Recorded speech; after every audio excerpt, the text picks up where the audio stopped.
Assalamualaikum warahmatullahi wabarakatuh. Hal-hal mistis sampai saat ini masih mengakar di Indonesia dan hingga menjadi bagian dari budaya.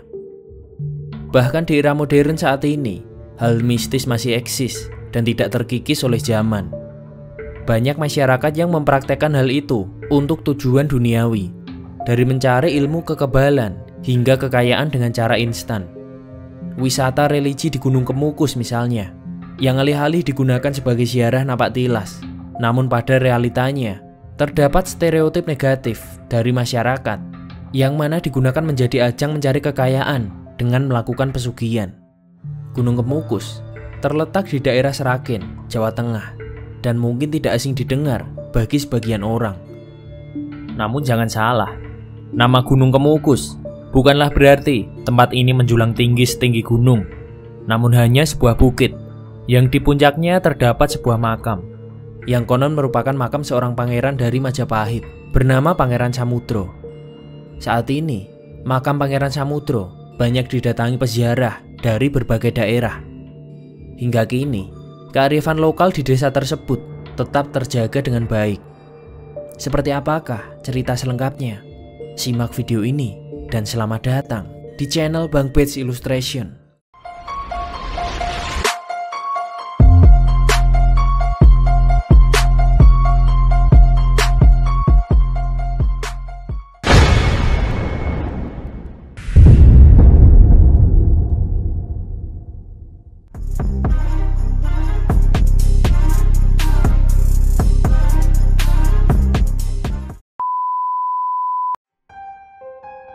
Menurut sumber yang ada, terdapat dua versi kisah yang berada di sana.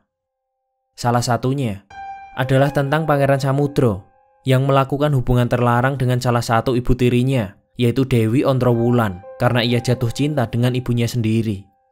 Namun karena hubungan mereka merupakan hubungan terlarang, maka mereka berdua menyembunyikan hubungannya.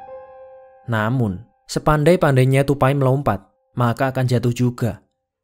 Ayah Pangeran Samudro akhirnya mengetahui hubungan dari ibu dan anak itu, hingga ia menjadi murka dan mengusir Pangeran Samudro. Dalam kenestapaannya, Pangeran Samudro mencoba melupakan kesedihannya dengan cara melanglang buana, hingga akhirnya ia sampai ke Gunung Kemukus. Namun siapa sangka, ternyata sang ibu malah menyusul anaknya ke gunung itu, katanya untuk melepas kerinduan. Namun naas, sebelum mereka saling melepas rindu, penduduk sekitar memergoki mereka berdua dan kemudian mengeksekusi mereka di tempat. Keduanya kemudian dikuburkan dalam satu liang lahat di gunung itu. Namun menurut sebuah cerita, sebelum menghembuskan nafas terakhir, Pangeran Samudro meninggalkan sebuah pesan yang berkata, siapa saja yang dapat melanjutkan hubungan terlarang itu, maka akan terkabul semua permintaannya. Dan dari mitos yang berkembang itulah, banyak masyarakat yang percaya dan kemudian datang untuk melakukan ritual tidak benar bersama orang yang bukan pasangan sahnya demi terkabulnya permintaan mereka. Mitos itu juga memberi syarat bahwa mereka harus melakukan hubungan sebanyak 7 kali secara berturut-turut, bukan dengan pasangan resminya. Tapi ternyata tidak sedikit pula yang membantah kalau mitos ini merupakan versi kisah yang salah dan juga menyimpang. Kemudian kisah kedua bercerita tentang Pangeran Samudro, yang mana adalah keturunan terakhir Raja Majapahit. Ia merupakan putra dari seorang Raja Majapahit yang lahir dari seorang selir bernama Raden Ayu Ontrowulan. Ketika kerajaan Majapahit runtuh, diserang oleh Raden Patah dari Demak. Ia diboyong ke daerah Demak Bintoro oleh Sultan Demak bersama ibunya. Selama tinggal di Demak, Pangeran Samudro mendapat bimbingan ilmu agama dari Sunan Kalijaga. Saat usianya beranjak dewasa, ia diminta untuk menimba ilmu agama Islam kepada Kiai Ageng Gugur dari desa Pandan Gugur di lereng Gunung Lawu. Perintah kepada Pangeran Samudro ini mengandung misi suci, yaitu menyatukan saudara-saudaranya yang telah terpisah lama. Dengan didampingi oleh 2 orang abdi, Pangeran Samudro memulai perjalanan spiritualnya untuk berguru kepada Kiai Ageng Gugur. Hari demi hari, Pangeran Samudro belajar agama Islam secara lebih mendalam kepada Kiai Ageng Gugur. Setelah banyak belajar ilmu agama di sana, Pangeran Samudro baru mengetahui Kiai Ageng Gugur merupakan kakak kandungnya sendiri. Kemudian, setelah selesai berguru, Pangeran Samudro bersama dua abdinya kembali ke Demak. Mereka berjalan ke arah barat dan sampailah di daerah yang bernama Gondang Jenalas, yang kini dikenal dengan nama Gemolong. Di sana, Pangeran Samudro beristirahat untuk melepaskan lelahnya. Dan di tempat inilah Pangeran Samudro terserang penyakit panas. Walaupun demikian, perjalanan menuju Demak tetap saja ia lanjutkan. Dalam perjalanan itu, Pangeran Samudro semakin berat untuk melangkahkan kaki. Badannya sudah tidak mampu tegak saat berjalan. Ia berjalan sambil doyong atau sempoyongan, bahkan beberapa kali hampir jatuh. Lokasi itu kemudian disebut dengan nama Desa Doyong, sekarang wilayah Kecamatan Miri. Dalam situasi seperti itu, Pangeran Samudro tetap melanjutkan perjalanan menuju Demak. Ontrowulan, sang ibu dari Pangeran Samudro, diberitahu bahwa anaknya sakit. Kemudian, ia melakukan perjalanan ke Desa Doyong. Sebelum menemui anaknya, Ontrowulan mandi untuk membersihkan diri di sebuah sendang yang kini disebut dengan Sendang Ontrowulan. Ia mandi keramas dengan berbagai macam bunga. Sesampainya, Ontrowulan menemui Pangeran Samudro. Namun sayang, ajal telah menjemput sang pangeran. Ontrowulan yang sangat bersedih memeluk anaknya, namun naas, ia juga ikut meninggal bersama dengan sang pangeran. Kemudian, sang pangeran dimakamkan di sebuah gunung, dan jenazah keduanya dikuburkan bersama dalam satu liang. Konon, arwah Pangeran Samudro menemui tokoh ulama yang tinggal di sekitar jembatan gunung dan mengatakan, anak cucuku yang jauh maupun dekat, misalkan memiliki kesulitan, bisa meminta berkah ke makam Pangeran Gusti Samudro. Apapun yang diminta akan dikabulkan. Dengan syarat, apa yang kamu minta, mantapkan hati seperti orang yang memiliki pasangan. Meskipun hujan, gelap, dan jauh, datanglah ke makam. Oleh masyarakat, lokasi bekas perawatan atau peristirahat Pangeran Samudro didirikan sebuah desa baru yang diberi nama Dukuh Samudro, yang sampai kini terkenal dengan nama Dukuh Mudro. Semula, makam Pangeran Samudro masih sangat sepi karena masih berupa hutan dan masih banyak dihuni oleh binatang-binatang buas. Lambat laun, masyarakat mulai banyak mendiami desa tersebut.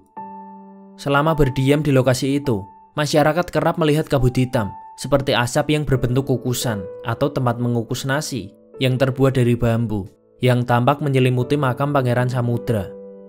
Yang dipercaya masih ada garis keturunan dengan kerajaan Majapahit. Kabut itu terlihat menjelang musim hujan atau musim kemarau dan muncul seperti asap yang berbentuk kukus. Sebab itulah, sampai saat ini, tempat lokasi makam Pangeran Samudro dikenal dengan nama Gunung Kemukus yang berasal dari kata kukus. Namun dari tahun 70-an, tempat itu mulai dikenal sebagai tempat pemujaan mencari kekayaan. Salah satu hal yang membuat pemujaan Gunung Kemukus terkenal, yakni ritual melenceng yang bukan dengan pasangan di tempat itu sebagai syarat mendapat kekayaan. Hal itu mulai terjadi karena banyak orang yang salah mengartikan dari kata yang diucapkan oleh Pangeran Samudro, yaitu dengan syarat, apa yang kamu minta, mantapkan hati seperti orang yang memiliki pasangan. Para penduduk menyalahartikan kata pangeran, bahwa yang berziarah harus membawa pasangan agar keinginannya dikabulkan. Padahal yang dimaksud oleh pangeran, bahwa siapapun yang berziarah di makamnya akan memiliki hati yang gembira, layaknya memiliki pasangan baru. Pada versi cerita kedua, mereka yang melakukan ritual sesat di Gunung Kemukus jelas-jelas salah. Karena sejatinya Pangeran Samudro merupakan penyebar agama Islam dan juga keturunan Majapahit. Namun masyarakat banyak yang keliru. Mereka beranggapan bahwa untuk berziarah ke makam Samudro harus membawa wanita yang bukan istrinya, wanita simpanan, atau bahkan menyewa jasa wanita yang terdapat di desa sekitar Gunung Kemukus guna melakukan ritual tersebut. Karena itu, Gunung Kemukus memiliki label yang kurang baik. Paradigma tersebut berkembang karena terdapat keyakinan di sebagian masyarakat Apabila ingin mendapat berkah atau permohonannya terkabul, maka orang yang datang harus melakukan ritual dengan hubungan intim dengan lawan jenis yang bukan suami atau istrinya. Kemudian setelah itu, juga ada ritual-ritual lainnya. Dan khusus untuk ritual hubungan intim, biasanya dilakukan pada Jumat Pon. Dalam ritual itu, para peziarah harus bermalam di atas Gunung Kemukus dan melakukan ritual sesat dengan orang asing jika mereka menginginkan keberuntungan pada masa depan. Prosesi itu dilakukan bahkan jika kedua belah pihak telah menikah dengan orang lain. Tak hanya itu, ritual tersebut ternyata dilakukan lebih dari 1 kali. Pelakunya harus berhubungan dengan orang yang sama persis sebanyak 7 kali setiap 35 hari sepanjang tahun. Pasangan tak sah itu harus menyelesaikan siklus tersebut, dan jika tidak, maka ritual tersebut akan dianggap tidak lengkap dan mereka akan gagal. Itu berarti mereka harus melakukan hubungan dengan orang asing selama beberapa kali untuk mendapatkan hasil terbaik. Dan usut punya usut, terdapat 2 versi mitos untuk para peziarah makam. Pertama, bersumber dari juru kunci makam. Juru kunci makam menyatakan bahwa berziarah ke makam Pangeran Samudro harus berniat lurus dan suci, bahkan melarang para peziarah untuk melakukan ritual tidak benar. Sedangkan versi kedua bersumber dari orang luar. Dari sini, mereka justru mengharuskan para peziarah untuk melakukan ritual melenceng. Itu dilakukan bila peziarah ingin doanya terkabul. Kabarnya, versi ini diwacanakan oleh pemilik warung dan jasa penginapan yang sekaligus menyediakan perempuan pekerja seks untuk kepentingan ekonomi. Diduga, mitos tersebut juga untuk menggerakkan bisnis prostitusi di Gunung Kemukus agar terus berjalan. Apalagi selama ini, perputaran rupiah dalam bisnis prostitusi tersebut tergolong besar. Dari catatannya, objek wisata makam Pangeran Samudro di Gunung Kemukus tiap tahun menyumbang sekitar 190 juta untuk pendapatan asli daerah dari pajak retribusi. Tiap tahun, ada sekitar 30.000 orang yang mengunjungi makam tersebut. Karena besarnya perputaran rupiah itu, membuat wacana ritual tidak benar di Gunung Kemukus akan terus diproduksi.